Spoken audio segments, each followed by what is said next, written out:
Hello Scorpio! Welcome dito sa aking channel, Palaran 888 Scorpio. Alamin natin kung anong messages, vibration, gabay energy para sa lahat ng Scorpio friends natin na nanonood. General reading to guys, weekly tarot reading para sa lahat ng Scorpio simula January 22 hanggang 28. So, malapit nang matapos yung January, Scorpio. Tingnan natin kung ano yung pwedeng mangyari sa'yo sa linggong ito. Okay, Scorpio. The Hermit, Archangel Raziel, Knight of Air, Knight of Swords ito. And then, Three of Earth. Wow, Scorpio, ang ganda. Sa linggong ito, sinasabi sa'yo ng The Hermit card na kailangan mong mag-spend time na sa sarili mo. Spend time in a quiet meditation. Spend time para makapag-isip, makapag-desisyon, makapag-muni-muni, ma-realize mo kung ano yung mga gusto mong mangyari sa buhay mo, ma-realize mo yung past mo, planuhin yung future, i-discover yung sarili, or kung ano man to na pwedeng, kailangan mong pag-isipan or kailangan mong bigyan ng pansin. And Knight of Air, Knight of Swords, sinasabi ng bara sa'yo dito na, yun, love life, Scorpio, trabaho, negosyo, or any kinds ng decision making ito, events na pwedeng mabilis siya na mangyari. So, take time to carefully review your options, okay? So, for example, na may iba sa inyo dito na may decision making na kailangan na gawin sa linggong ito, like mga offer ng work, may nag-offer sa'yo ng trabaho, business or relocation, or kano man itong ino-offer sa'yo, pag-isipan mong mabuti. Huwag kang magmadali kasi posible kang magsisi sa bandang huli. So, take time to carefully review yung mga options mo.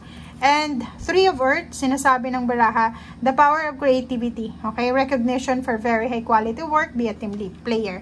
So, Three of Pentacles, nakikita natin dito na sinasabi ng baraha na collaboration, teamwork. So, this week, nakikita ko siya dito na willing kang makipag-collab, makipagtulungan para sa improvement ng iyong buhay. So, sinasabi ng baraha, if ever man na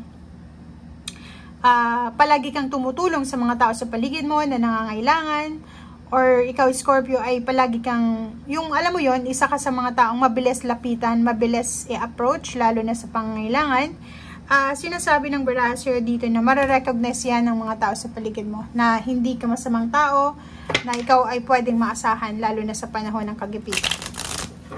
Sa trabaho, ganun din. If ever man na may mga trabaho kayo, and siguro several times nang hindi nare-recognize yung mga ginagawa niyo sa buhay, siguro this week ay ma-appreciate ng mga katrabaho mo, ng mga ka-team mo, ng boss mo, or kung sino man ito na hindi nakaka-appreciate sa pagiging creative mo, sa pagiging masipag mo, or kung saan pa man na magaling ka. Okay. Meron tayo ditong Lovers, Two of Cups. Meron ka ditong Two of Swords. Relationship, nakikita ko sa'yo dito na masyadong confused yung iba sa inyo dyan, Scorpio. May mga in a relationship pero hindi pa sila kasal. Parang ano lang sila, live-in partner. Or in a relationship, girlfriend, boyfriend pa lang. Wala pang commitment sila na intimate talagang commitment. Or yung pinaka-secured na commitment.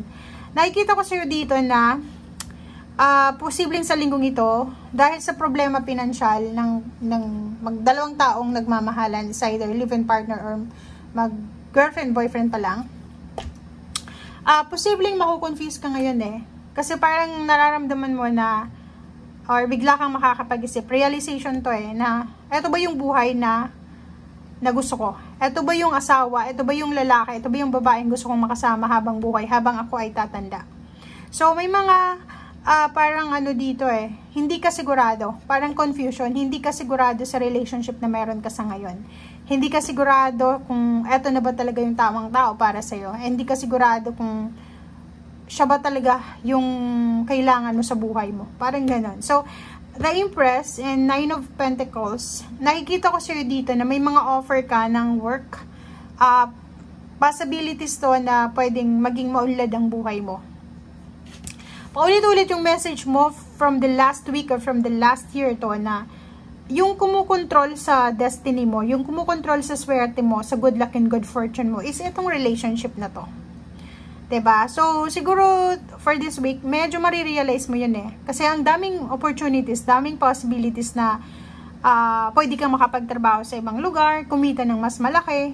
May choice ka naman na pumunta sa lugar na mas improve or mas mataas magpasweldo, pero hindi mo yun nagagawa kasi nga, kontrolado ka ng relationship eh. Parang in a relationship ka sa isang controlling or pwedeng aggressive or pwedeng siloso-silosa na hindi ka pinapayagan sa kahit saan ka gusto mong pumunta. So, mag-iingat ka kasi may Empress dito, tapos may 9 of Pentacles.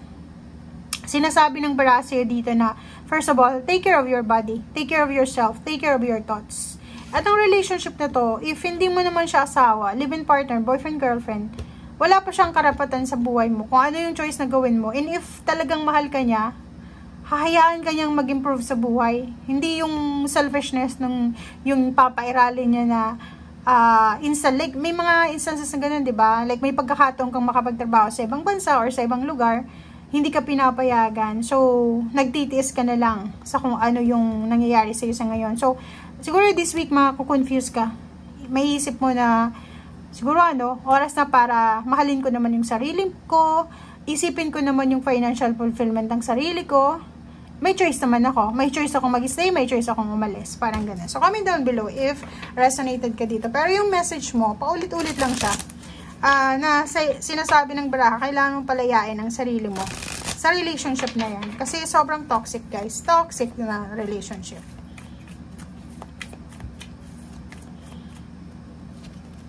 Okay, Knight of Cups. Oh, tingnan mo.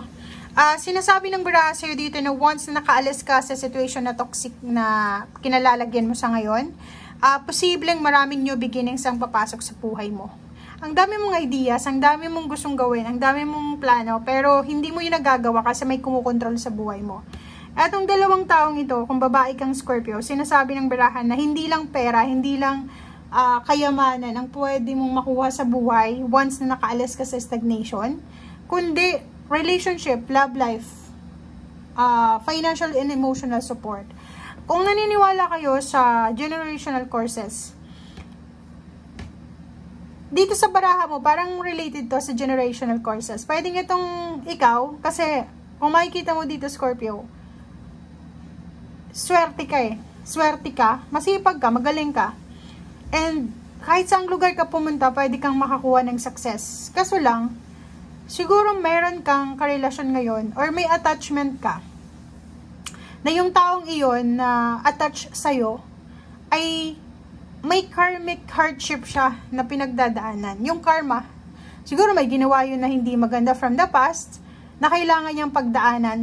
So, nadadamay ka. Parang gano'n, nadadamay ka. Kung naniniwala ka sa generational courses, kailangan mag-isip. Kasi hindi mo naman burden yung, or hardship, hindi mo naman karmic justice yung pinapasan mo eh. Pinapasan mo yung karmic justice ng partner mo, or ng boyfriend or girlfriend mo. So, ano yun sa'yo? Unfair yun sa'yo, diba? So, kung makikita mo dito, may pag-asa na mabago yung takbo ng buhay mo once na nakadetach ka na, nakaalis ka na doon sa karmic hardship na yun na pinagdadaanan na ito na hindi naman para sa'yo. Ang daming opportunities, maraming possibilities, money, career, love life, kaibigan, kakilala, ang daming possible na new beginnings na pwedeng mangyari sa buhay mo. Diba? So ngayon, ang kasalukuyang pinagdadaanan is financial problems, financial stress, financial disability, parang ganon. So, sinasabi ng Barasir dito na hanggat naandyan ka sa karmic hardship na yan, na hindi naman para sa'yo yan, nadadamay ka lang, hindi ka talaga makakaalis. Hanggang dyan, hanggang tumanda ka, dyan ka na lang. Kasi, ganun eh, di ba? Kailangan mo mag-decide. Oh, tingnan mo. Makikita mo dito, ang daming opportunities, ang daming pwedeng pumasok sa buhay mo as success, or pwedeng source ng success, or achievements, or prosperity and abundance. Kaso lang, yun na nga, meron kang mga, napapaligiran ka ng mga toxic na tao. Kung nanaisin mo, paki-comment sa comment section, yung karelasyon mo ba may bisyo? pamilya ng karelasyon mo, may bisyo sila na ipinagbabawal. Or pwedeng lahat ng klase ng bisyo nandun sa kanila. So, parang alam mo yon, yung relationship mo sa kanila, hindi ka naman dapat nadadamay eh. Pero nadadamay ka nga kasi in a relationship ka doon sa taong yun. Hindi naman yun na sila yung nagsasuffer ng karmic justice tapos ay karmic hardship tapos ikaw maganda yung buhay mo. Hindi, walang ganon. Unless na mag-detach ka sa kanila, unless na umalis ka, unless na putulin mo yung communication. Parang ganon. So, ganon yun. Ganon yung sinasabi ng baraha mo. Okay? And tingnan mo to. Seven of Swords. Yung success mo, hanggat nandun ka sa sitwasyon na yon na toxic yung nakapaligid sa'yo, wala, hindi mo makukuha yung success mo. Kasi parang sumusunod ka lang sa kung anong gustong sabihin nila, binablockmail ka nila, parang ganon. If may anak ka, ginagamit yung anak mo, parang ganon. Sobrang bigat ng message na to sa'yo. Kasi, kung makikita mo, ang daming opportunities eh. Sa trabaho, napakasipag mo, madiskarte ka. So, kahit saan ka pumunta, pwede kang matuto, pwede kang magsimula ulit. But, hanggat na, ang nakikita ko sa'yo dito, emotional blackmail. Nakikita ko sa'yo dito na gusto mo nang umalis, gusto mo nang lumayo, pero binablockmail ka. Sinasabi sa'yo na, ay, ganito ako, magiging malungkot ako, ganito, ganyan. So, kailangan mo mag-decide kasi ninanakaw ng taong ito yung success na para sa'yo. 'Di ba? Idinadamay ka niya sa kumunoy na kinalalagyan niya. So, ikaw lang yung magdedesisyon dyan. Okay? Thank you guys. Bye!